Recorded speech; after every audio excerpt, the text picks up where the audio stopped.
Muy bien, gloria al Señor. Vamos a ir al Evangelio de Juan. Bienvenidos a la casa de Dios. Gracias por estar con nosotros. Vamos a ir a Juan capítulo 1.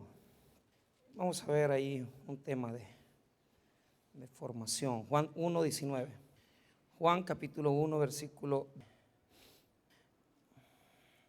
La palabra del Señor dice así: este es el testimonio de Juan, cuando los judíos enviaron de Jerusalén sacerdotes y levitas para que le preguntasen: ¿tú quién eres? Confesó y no negó, sino confesó. Le dijeron pues: ¿quién eres? Para que demos respuesta a los que nos enviaron. ¿Qué dices de ti mismo? Dijo: yo soy la voz de uno que clama en el desierto: enderezad el camino del Señor, como dijo el profeta. Nuestros corazones a través de la lectura de las Escrituras. Oramos, bendito Dios, para que ministres nuestros corazones y que nos ayudes en el nombre de Jesús. Amén y amén. Tomen asiento. Muy bien.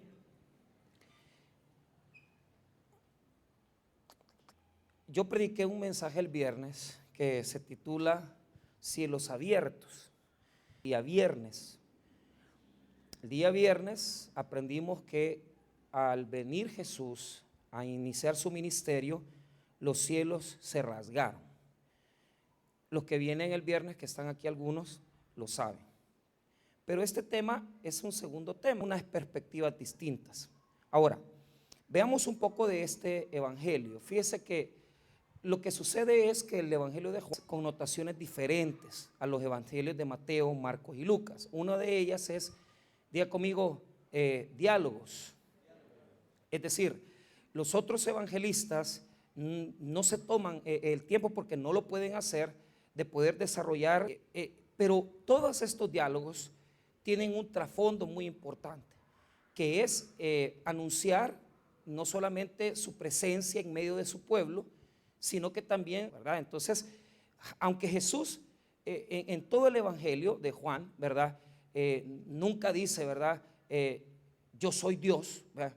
O sea, definitivamente Jesús en los evangelios tuvo una declaración de divinidad.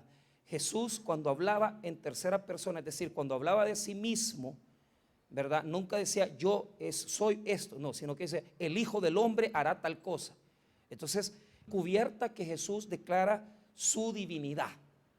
Por lo tanto, no dice, porque hay que leerlo y hay que profundizar para entenderlo, pero nosotros entendemos con claridad que y les digo esto porque parece que muchas veces en las iglesias se levantan estas sectas, ¿verdad? O sea, son grupitos, ¿verdad? El ministerio del Juan el Bautista es el siguiente: es que él tenía muchos seguidores. O sea, dice el evangelio de Marcos que salía de Judea y de Jerusalén mucha gente a bautizarse con él al Jordán. Entonces, la popularidad de Marcos, como era tan importante, muchos le siguieron a él y no siguieron a Jesús. Entonces, por eso el evangelista, por eso el escritor de Juan, que es la comunidad de Juan, ¿ah?, quiere dar un énfasis y decir: señores, si ustedes todavía van por religiones, si ustedes todavía van por siguiendo hombres, entonces el mismo evangelio desarrolla una forma en la cual, fíjese bien, disminuye la persona de Juan y exalta la persona de Jesús, porque muchos estaban siguiendo más a Juan el Bautista que al mismo Jesús.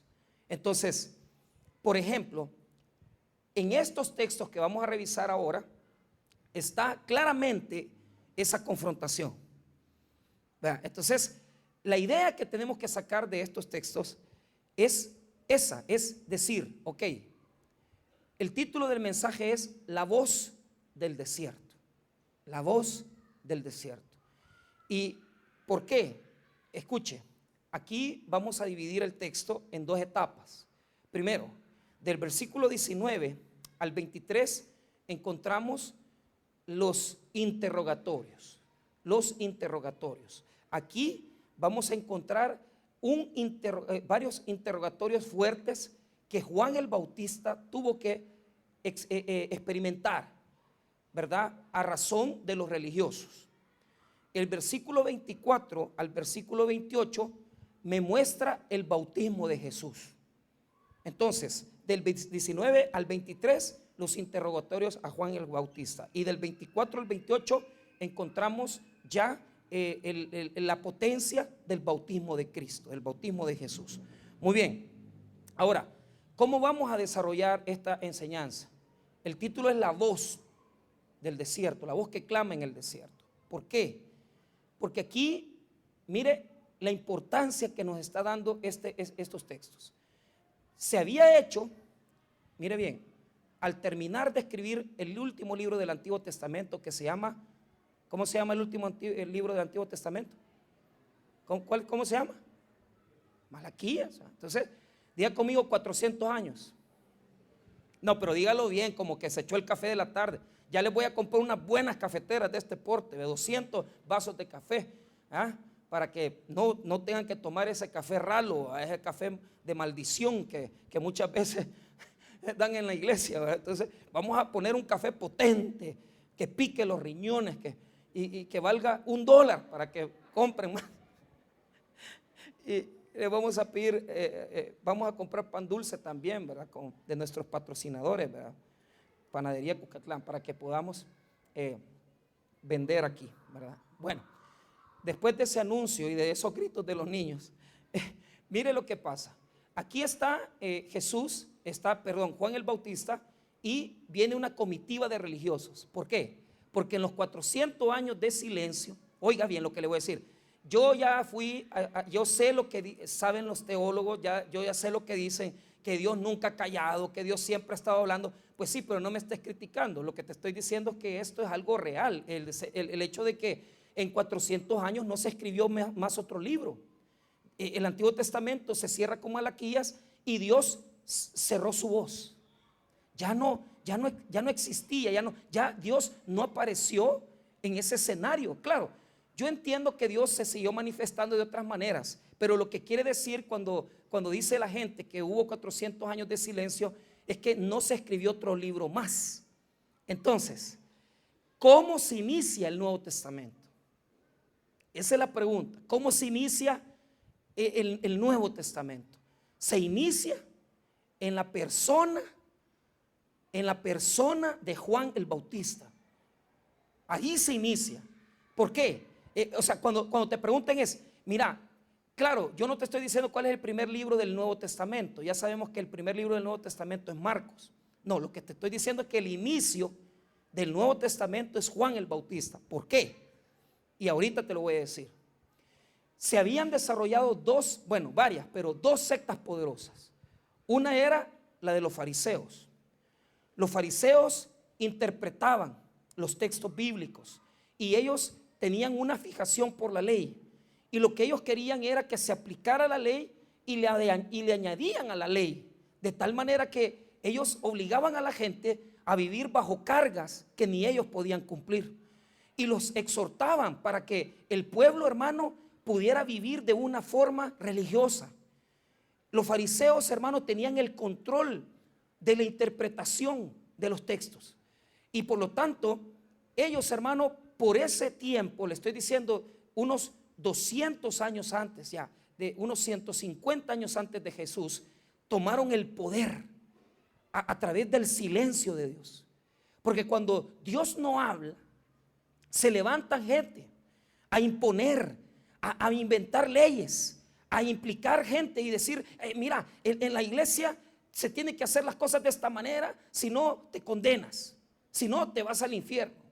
Y es bien triste, ¿verdad? Pero acabo de hablar con el pastor de la isla, que vamos a ir a visitar la próxima semana, el pastor Julio, y me dice el pastor Julio, ¿verdad? Y se los he comentado, que a su hija, ¿verdad? Los hermanos la acusan, que es una niña de 12 años, 13 años, solamente porque un día se pintó las uñas, y fue a la escuela y las hermanitas la vieron y comenzaron a criticársela, y él mismo tuvo que venir, sacar a la niña del ministerio, de la alabanza, porque la gente se la criticaba. Entonces, los fariseos se levantan ante el silencio de Dios de esos 400 años. Pero había otra secta, que era la secta de los saduceos. Los saduceos eran políticos, era gente que tenía relaciones con el imperio romano. Y estos señores, hermanos, lo que hacían era ser aliados de Roma. Y tenían posiciones religiosas. Por ejemplo, no creían en lo milagroso. 2, no creían en la resurrección. O sea, era gente de mucha buena posición económica, pero su posición económica acomodada, oiga bien, acomodada,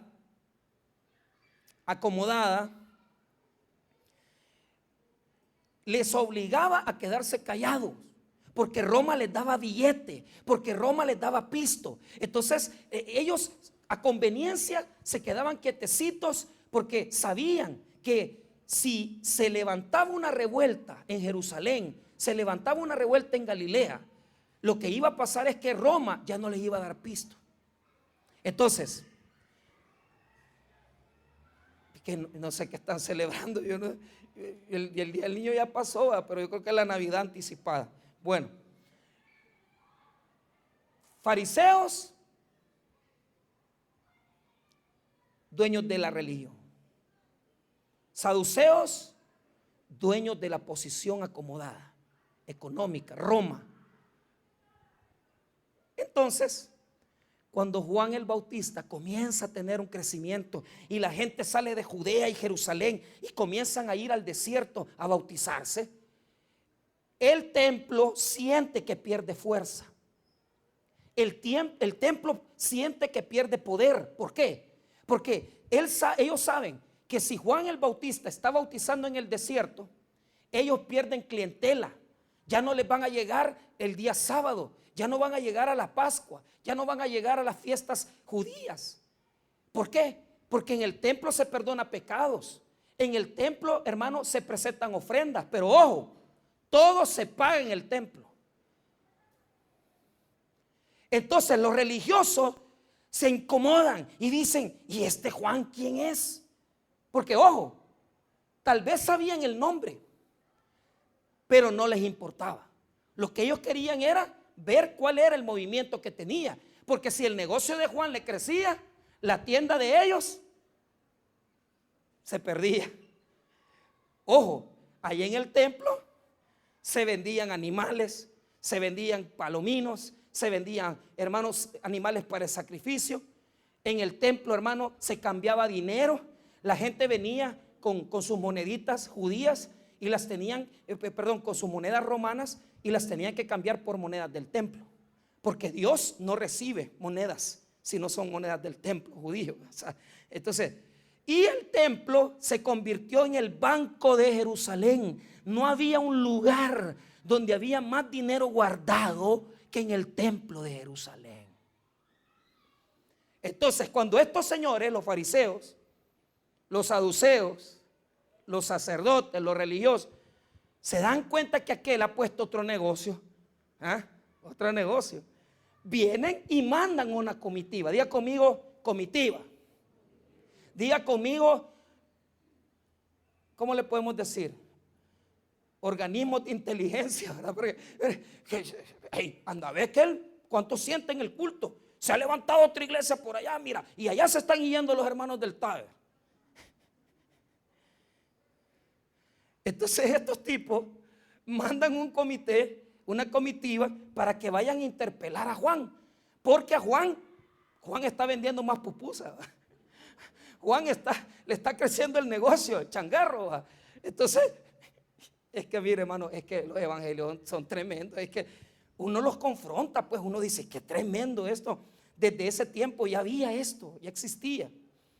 Entonces, note el versículo 19, veamos las preguntas y las confrontaciones. Este es el testimonio de Juan, cuando los judíos enviaron de Jerusalén sacerdotes y levitas para que le preguntasen. Vaya, mire. Diga conmigo, judíos. En el evangelio de Juan, judíos abarca fariseos, saduceos, levitas, sacerdotes, o sea, todo el grupo religioso que está sufriendo el impacto de la economía, porque la gente esté viendo el mundial y no vienen al culto, ¿va? En la mañana, si no fuera por las comunidades, la asistencia no bajó, porque la gente viendo el mundial, ¿va? Y hasta árabe quieren hablar esto, ¿va? Entonces, pero ¿cuál es el punto? Le mandan y le preguntan. Mire la pregunta concisa que le hacen. Tú, ¿quién eres?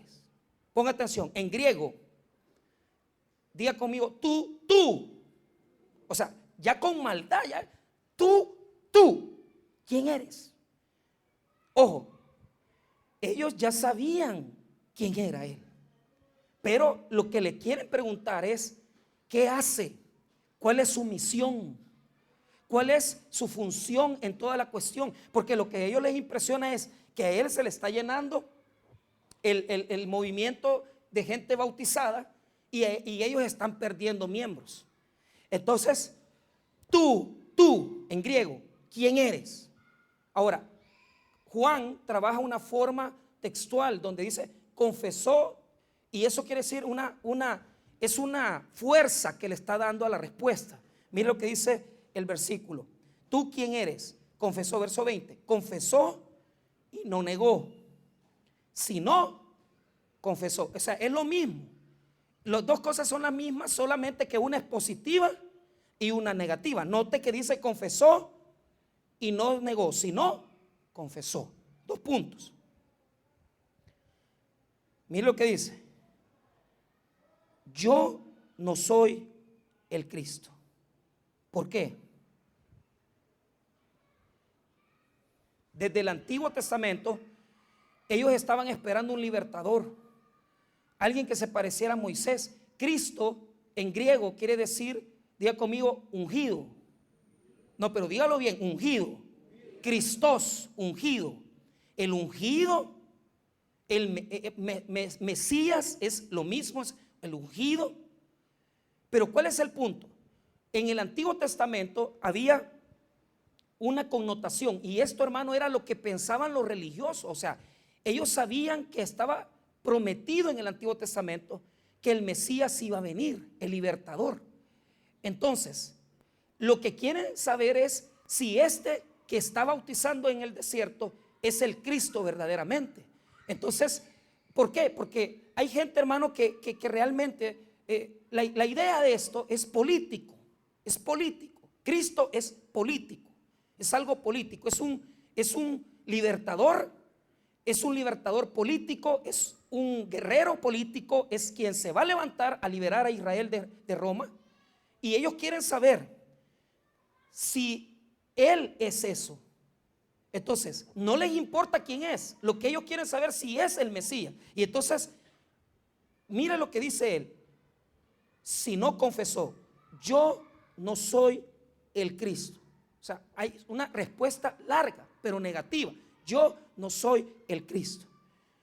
Ya con eso dijeron, ya estamos, podemos descansar, porque eso quiere decir que el negocio no es tan grande el que tiene, sino que si fuera el Cristo fuera un problema, porque entonces ellos perderían la clientela. Ahora, mire lo que dice después, la siguiente connotación, 21. Y le preguntaron, ¿qué pues?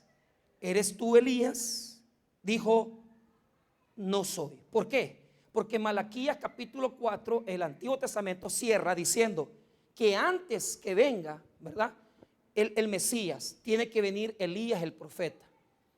Pero vaya, esto ya es religioso. Es como que yo le dijera, muchos estaban esperando a Elías y que el profeta no es que reencarnara, sino que acuérdense que Elías no murió. Entonces a Elías lo levantó un carro de fuego. Entonces ellos piensan que Elías tiene que regresar. Entonces esto se compara a aquellas personas que dicen, sí, tienen su creencia, ¿verdad? Las creencias que tienen es que este santo hace un milagro. La semana pasada me dio testimonio una señora, ¿verdad? Y me dice, en el sueño, porque dice que vio un sueño y ella le rezó a la Virgen. y la Virgen le regaló un sueño, y en el sueño ella veía todo blanco, ¿verdad? Y bueno, ella me contó el testimonio. Al final se sanó de la enfermedad que tenía. Entonces, pero digamos que Cristo es político, Elías es religioso, es como un santo del pueblo, algo así. ¿Ah? Entonces, ellos quieren saber si es Elías el que va a venir a preparar, ¿verdad? A que antes que venga el Mesías, Elías tenía que regresar. Eso es lo que ellos creían, era algo religioso, era algo que ellos pensaban. Entonces, mire cómo responde lo de Elías. ¿Qué pues? ¿Eres tú Elías? Dijo, no soy. Ahora, la tercera pregunta, ¿eres tú, mire bien, el profeta? Ahora, muchos pensaban que se iba a cumplir una profecía que está en Deuteronomio 18, que Dios se la dio a Moisés y que le dijo que iba a mandar un profeta igual que él. Y ese profeta no había venido.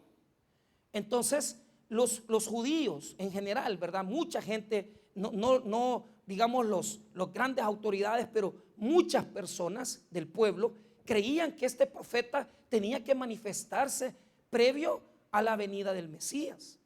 Entonces, las tres preguntas que hace en la corte religiosa son importantes. ¿Por qué? Porque una demuestra, el Cristo es como el que sabe un poquito más de teología. Elías como el que no va mucho a la iglesia, pero que sabe algo de religión. ¿Ah? Y el profeta es como aquel que dice, yo ni voy a la iglesia, ni soy católico, ni soy evangélico, pero sé que Dios existe. Así en ese nivel lo fueron preguntando. Entonces, a las tres preguntas que le hicieron, a las tres inquietudes, si era el Cristo, si era Elías, si era el profeta, cada vez las respuestas son mínimas. ¿Por qué? Note cómo respondió a la primera connotación de Cristo. Dice, yo no soy el Cristo.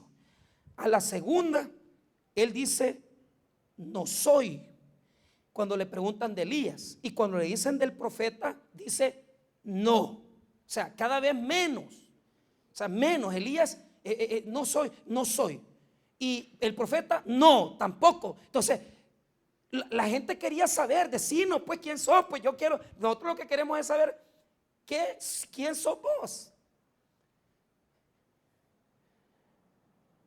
Y ya están desesperados, porque han caminado desde Jerusalén y han venido al desierto a preguntarle a este que se viste de piel, que come, ¿verdad?, langostas, y lo que quieren saber es, bueno, ¿quién es pues este?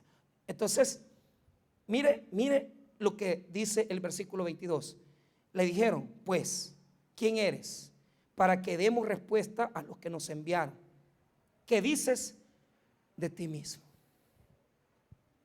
¿Qué dices de ti mismo?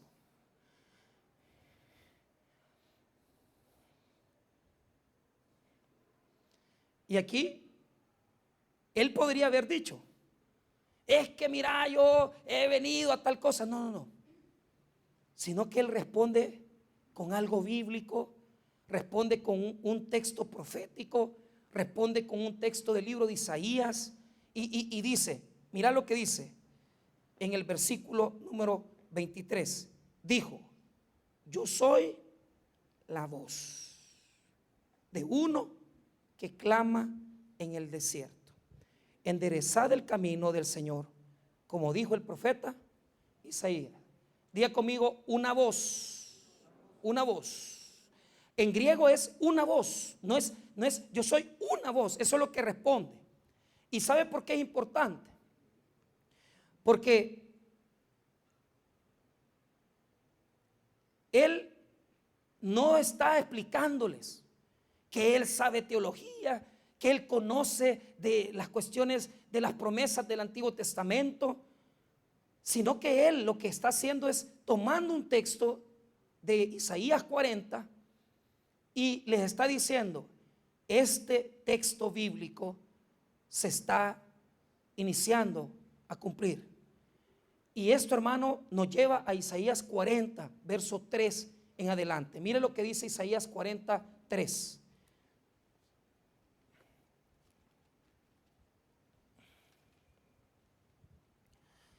voz que clama en el desierto: preparad camino a Jehová, enderezad calzada en la soledad a nuestro Dios. Y mire, todo valle sea alzado y bájese todo monte y collado, y lo torcido se enderece y lo áspero se allane. Ok, ¿qué está pasando? En el capítulo 40 de Isaías comienza la promesa del regreso a Jerusalén.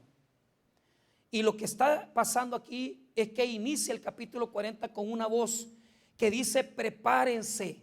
¿Por qué? Porque, escuche bien, cuando un emperador, y esto muchos lo saben, un emperador llegaba a visitar un territorio que le pertenecía, se mandaba a un heraldo.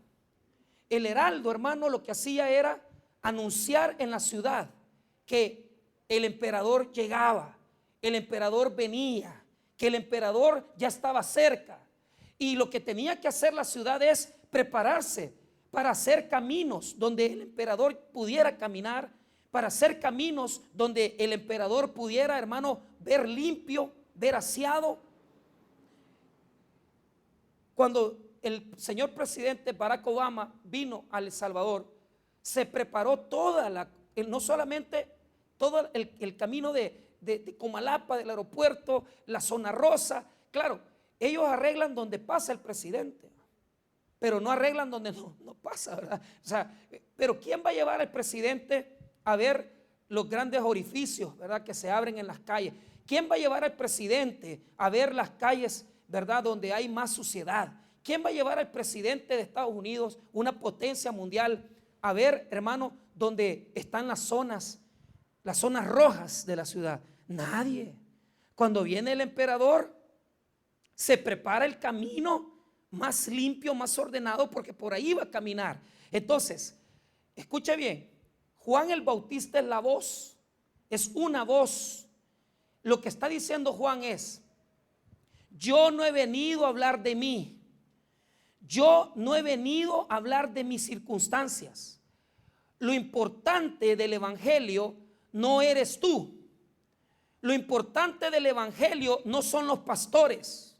Lo importante del evangelio no son los líderes. Lo importante del evangelio no son las denominaciones.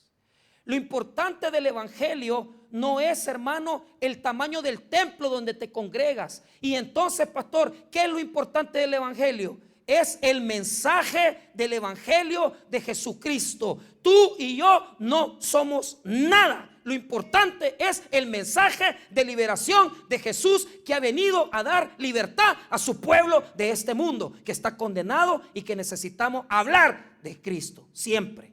Hermanos, las iglesias han tomado un énfasis en donde las iglesias ahora son más conocidas que Jesús. Fuimos a Casa de Dios, a Guatemala, un templo impresionante. Cuando usted entra está el gran rótulo ahí. Tienen aspersores para regar la grama, más de 30,000 aspersores. Tienen parqueos para más de tantos carros que se parquean ahí. Uno llega, hermano, y cuando ve ese templo para 11,000, 12,000 personas, uno se queda impresionado.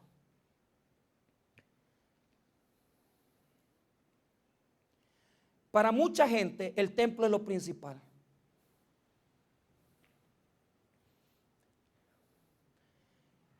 Yo ahí no me congrego, porque es que allí no tienen nada, ahí están en una champita. Bueno, yo le voy a decir algo, hermano. Cuando votemos este templo para ampliar, vamos a estar bastante incómodos y nos vamos a ensuciar mucho los zapatos. Pero es que no queremos un templo para que la gente vea que tenemos pisto, o para que la gente vea que aquí hay muchos asientos. Queremos un templo para que la gente conozca la maravilla de la palabra de Dios. Hermanos míos, no vengan a la iglesia porque el templo es grande. No vengan a la iglesia porque les gusta el asiento. No vengan a la iglesia porque vamos a poner aires acondicionados. No vengan a la iglesia porque se sienten cómodos. Vengan a la iglesia porque lo principal de la iglesia es el mensaje del evangelio de Jesucristo. Hermano, el templo no es nada. Aquí no habita Dios. En la Edad Media se metió eso en la mente de la gente. Por eso se hacían las grandes catedrales, porque la gente pensaba que en los templos habitaba Dios. Hermanos, los templos son importantes porque son una herramienta para predicar. Pero algo yo les voy a decir, hermano. Podríamos estar en la calle y si se estamos predicando el evangelio de Jesucristo es suficiente para salvar las almas, hermano. Eso es suficiente. El mensaje es suficiente. Nada más necesitas.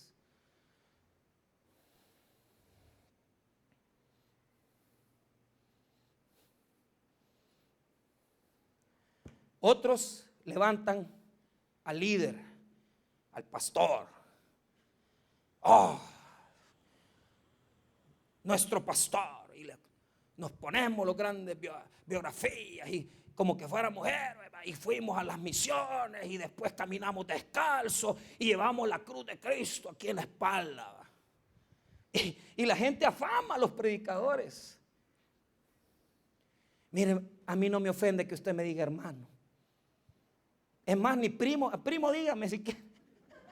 Ya que, pues sí, por la lejanía, pues, porque de vez en cuando, como arrastramos nuestro evangelio, ¿verdad? Porque arrastramos el evangelio porque no venimos a la iglesia, andamos mal, y está bien, o sea, yo no le estoy criticando.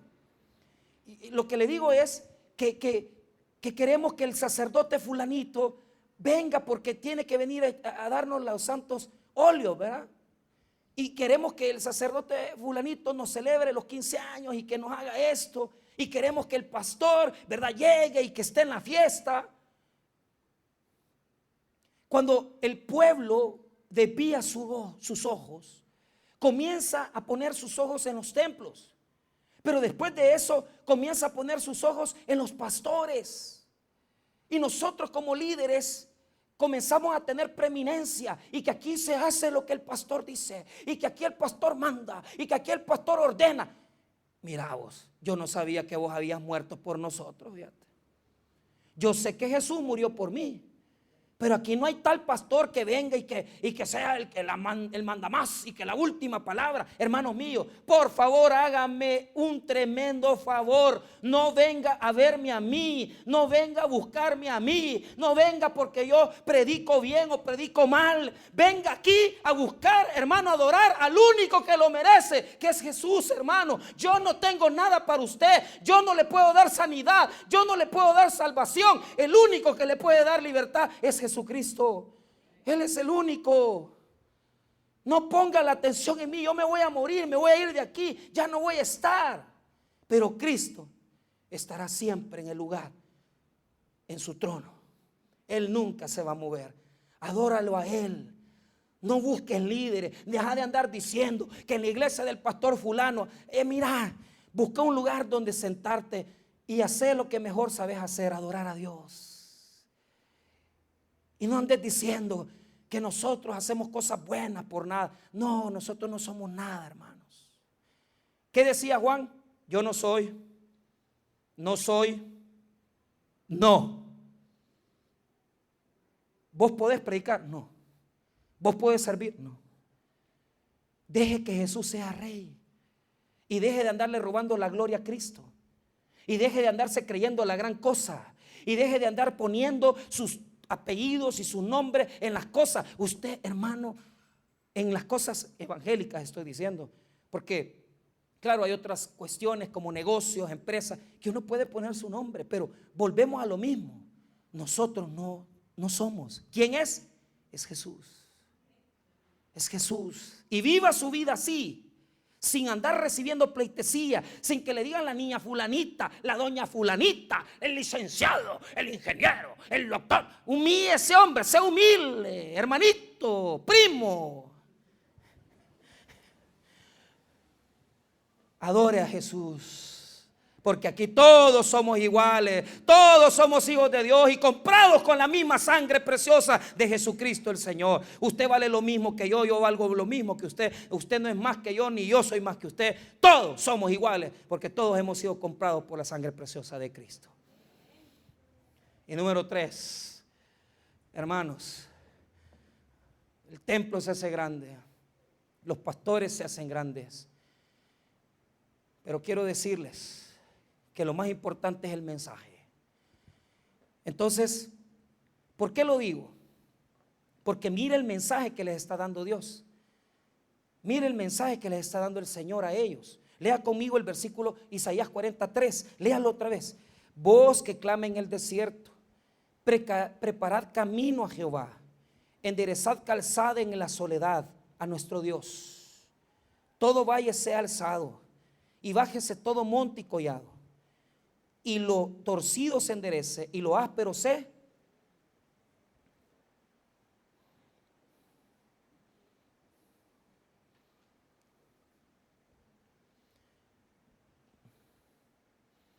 Oiga bien,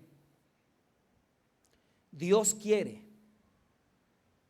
caminar en tu vida. Dios quiere estar en tu vida. El mensaje de Juan el Bautista era sencillo: preparen el camino, preparen la senda, preparen el camino. Ahora, la pregunta ¿qué es? ¿Qué es el camino? Diga conmigo: mi corazón.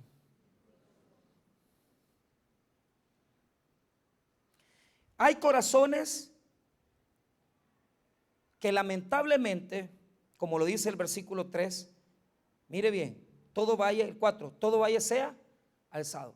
Para poder caminar Dios en tu vida, el valle tiene que subir, porque el valle es una pendiente, es una condición de tierra donde bajas de una montaña y vas. Los valles tienen que subir. ¿Qué quiere decir eso? Tenemos que aplanar a los valles. Hay personas, ¿verdad?, que en su vida espiritual andan hundidos. No están alabando a Dios, no están en lo más grande con Dios. Tenemos que levantar los valles. Pero mire lo otro, mire lo que dice el versículo 4: todo valle sea alzado y bájese todo monte y collado. Hay otros que son orgullosos y soberbios. Dios no puede caminar en tu vida. Dios no puede caminar en tu vida. Pero mire lo que dice después: y lo torcido se enderece. ¿Por qué? Porque vemos, hermanos, aquí que el corazón lo tenemos inclinado al mal. Y nos ponen ahí una cerveza y nos gusta chupar. Y en Navidad vamos a venir de goma el domingo, o el 25, el 1 de enero.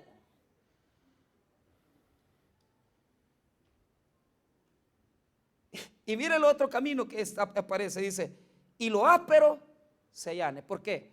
Porque habemos personas que el corazón lo tenemos lleno de tierra y suciedad, y Dios no puede caminar ahí.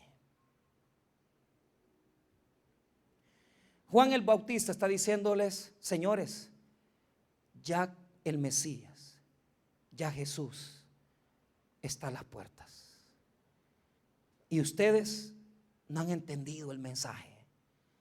Yo vengo a preparar el camino. Yo vengo a preparar los corazones. ¿Y cómo los prepara Juan? Bautizando a la gente y haciendo que se arrepientan de sus pecados. Hermano, mire, hay personas que del valle tienen que subir, más ánimo. Gente, hermano, que necesitan entender. Óigame bien, cuando un pueblo se queda sin la voz de Dios, se vuelve como los fariseos y se vuelve como los saduceos. Muchas personas en la iglesia que lamentablemente se han vuelto religiosas, se han levantado, hermano, como que son fariseos en la iglesia. ¿Y qué están haciendo los fariseos? Poniendo leyes legales y diciendo: este no puede servir, este no puede venir, este no puede levantarse. ¿Cuánta gente así hay en las iglesias? ¿Y sabe por qué? Porque no han oído la voz. Hay otros que se han vuelto saduceos, están bien cómodos. Ay, el cultito cortito lo quiero, pastor, 25 minutos, porque yo tengo que ir a hacer. Qué bien, también Dios tiene mucho que hacer y te bendice. Saduceos que se sientan en las iglesias y dicen, ay, que vayan otros, que ganen almas otros, que sirvan otros. Y usted se pregunta, ¿y por qué es que nos hemos vuelto así, pastor? Porque hemos amado más los templos, hemos amado más los pastores y nos hemos amado más nosotros. Y la cruz de Cristo se ha sido quitada.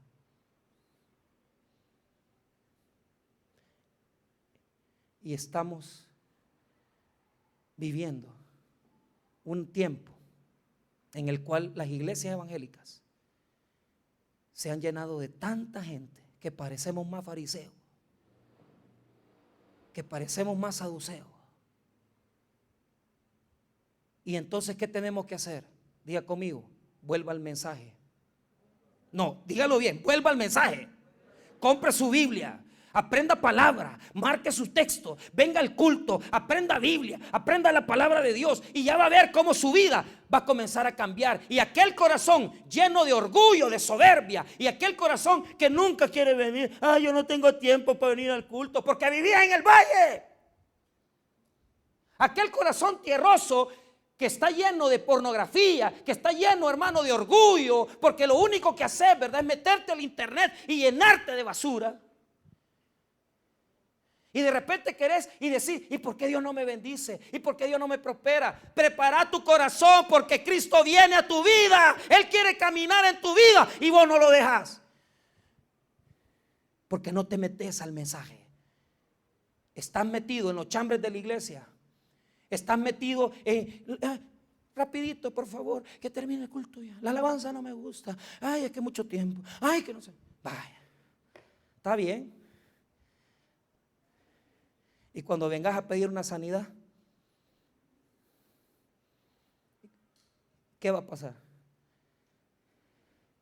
Prepara tu corazón.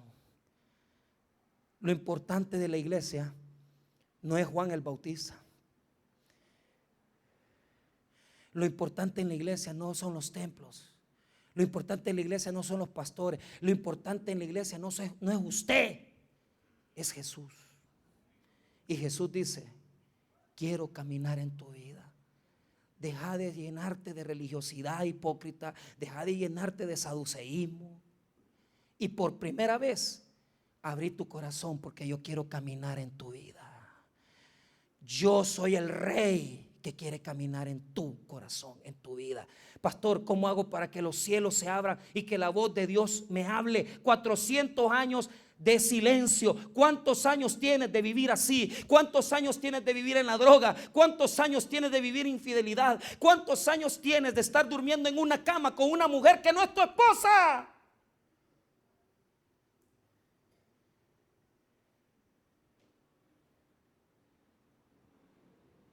Vamos al templo.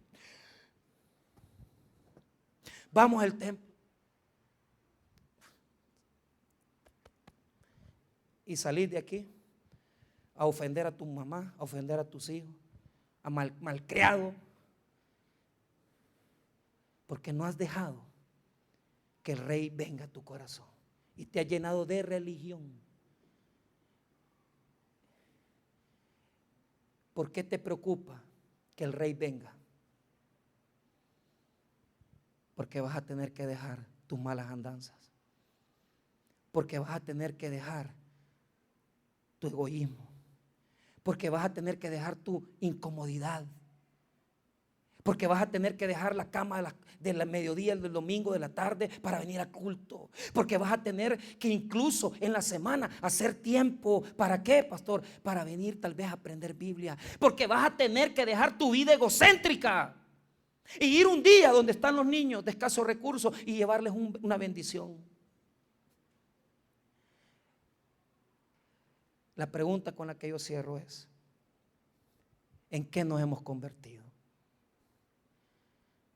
¿En seguidores de hombres? ¿En seguidores de templos? ¿Fanáticos religiosos? Y se nos ha olvidado el mensaje. ¿Y qué dice el mensaje? Preparar la senda. ¿Qué dice la voz? Preparad la senda. ¿Quieres ver que tu vida cambie? Sal de tu comodidad, sal de tu religiosidad, sal de tu hipocresía y dígale a Jesús: aquí estoy para servirte, aquí estoy para adorarte. Te abro mi corazón. Juan, ¿quién eres? No me preguntes mi nombre, no me preguntes quién soy. Yo soy la voz, porque lo más importante es el mensaje. Porque lo más importante es el mensaje. Ninguno de nosotros podemos poner algo más grande en nuestra vida. Lo más importante es el mensaje. ¿Y qué dice el mensaje? Valles suban, montañas bajen y los terrenos ásperos límpiense. Nada más importa que Jesús venga a nuestras vidas. Y si nos hemos equivocado por cualquier razón, y por cualquier razón nos convertimos en religiosos, que anduvimos saltando de iglesia en iglesia, que comenzamos a servir y ya no nos congregamos, que comenzamos a ir a un ministerio y dejamos el ministerio, que venimos a los cultos, pero cada vez venimos menos, que queremos venir a la iglesia, pero que no me exijan nada, porque yo estoy cómodo.